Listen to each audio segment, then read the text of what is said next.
अगर आप भारतीय जनता पार्टी को लेकर 2026 के पेपर लीक को लेकर भारतीय जनता पार्टी को इकलौता जिम्मेदार मान रहे हैं तो आप बिल्कुल सही हैं, क्योंकि 2026 का जो नीट का पेपर लीक हुआ है उसमें भारतीय जनता पार्टी के जयपुर देहात के एक नेता की खबर सामने आई और आरोप यह लगा है कि जो नेता है उसने 30 लाख रुपए में नीट का पेपर खरीदा और उसको पूरे देश भर में बेचा। देश में बेचने के बाद करोड़ों रुपए कमा लिए। दिनेश बिनवाल की बात कर रहे हैं, जो जयपुर देहात का भारतीय जनता पार्टी का नेता है। राजवर्धन सिंह राठौर के साथ कई तस्वीरें उसकी शामिल है और कई सभाओं में भारतीय जनता पार्टी के लिए वोट मांगने की अपील कर चुका है। यानी भारतीय जनता पार्टी के लोग पहले पेपर लेते हैं, फिर उसका जेरोक्स कराते हैं, फिर ग्रुप में डालते हैं, फिर उसको बेचा जाता है और 22,80,000 बच्चों का भविष्य जो है अंधकार में डाल दिया जाता है। दूसरी तरफ शुभेंदु अधिकारी भारतीय जनता पार्टी के पश्चिम बंगाल के पहले मुख्यमंत्री बने हैं। उनके जो पीए थे जिसका नाम था चंद्रनाथ रथ, उसके ऊपर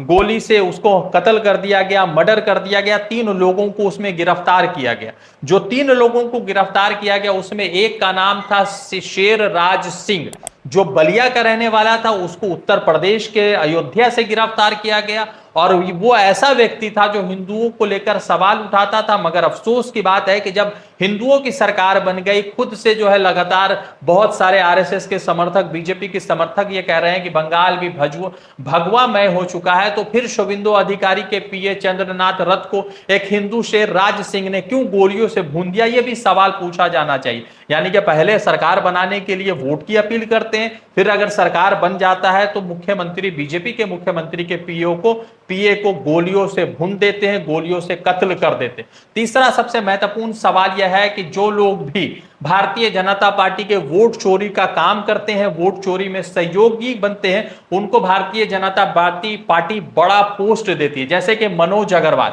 भारतीय जनता पार्टी की सरकार में वो जो है चीफ सेक्रेटरी बनाया गया और ये जो है व्यक्ति पश्चिम बंगाल में मुख्य चुनाव आयुक्त के भूमिका में था और इनके ऊपर आरोप लगा था कि 91 लाख लोगों के नाम इसी की सिफारिश पर या इन्हीं के कहने पर काटे गए थे और इसको जो है फिलहाल पश्चिम बंगाल के भाजपा सरकार में चीफ सेक्रेटरी बनाया गया।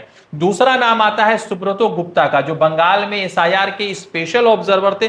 जब भारतीय जनता पार्टी की सरकार बन गई तो शुभेंदु अधिकारी के निजी सलाहकार इनको बना दिया गया। और सबसे महत्वपूर्ण चीज, भवानीपुर से जहां से शुभेंदु अधिकारी ने ममता बनर्जी को 15,000 के मार्जिन से हराया था, वहां पर एक रिटर्निंग ऑफिसर थे जिसका नाम था सुरजीत रे।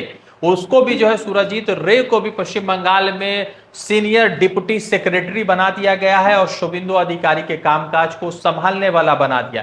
तो सवाल सबसे महत्वपूर्ण यह है कि पहले तो पेपर लीक करते हैं दिनेश बिनवाल, फिर उसके बाद शुभेंदु अधिकारी के ऊपर जो पीए के ऊपर जो गोली चलाता है वो व्यक्ति भी हिंदू है, भाजपा का समर्थक है। तो यानी कि भारतीय जनता पार्टी चुनाव जीतने के लिए, भारतीय जनता पार्टी देश में बच्चों को भविष्य खराब करने के लिए कांग्रेस, तृणमूल कांग्रेस, एनसीपी, राजद से पहले अपने लोगों पर कमर कसे, अपने लोगों को समझाए कि सरकार हमारी है। अभी ऐसा ना करे, जब कांग्रेस की सरकार आ जाए तब ऐसा करे तो सरकार से सवाल पूछा जाएगा। मगर अभी तो खुद विश्व गुरु के हाथ में देश चल रहा है, तो अगर इस तरह की घटना होती है तो विश्व गुरु जी के छवि पर तो बहुत ही खराब असर पड़ सकता है। इसलिए भाजपा के लोगों को सबसे पहले अपने लोगों को समझाना चाहिए कि इस तरह के कार्य को ना करें, क्योंकि इससे सरकार बदनाम होता है। अब देखना यह है कि शुभेंदु अधिकारी के पीए पर जो जिस व्यक्ति ने गोली चलाया है, जो अपने आप को कट्टर हिंदू शेर बता रहा था, उसको बंगाल पुलिस किस तरह से खातिर करती है और किस तरह से उनका सारा जो नशा है वो उतारती है। दूसरी तरफ नीट का पेपर लीक हो गया, बच्चे भविष्य की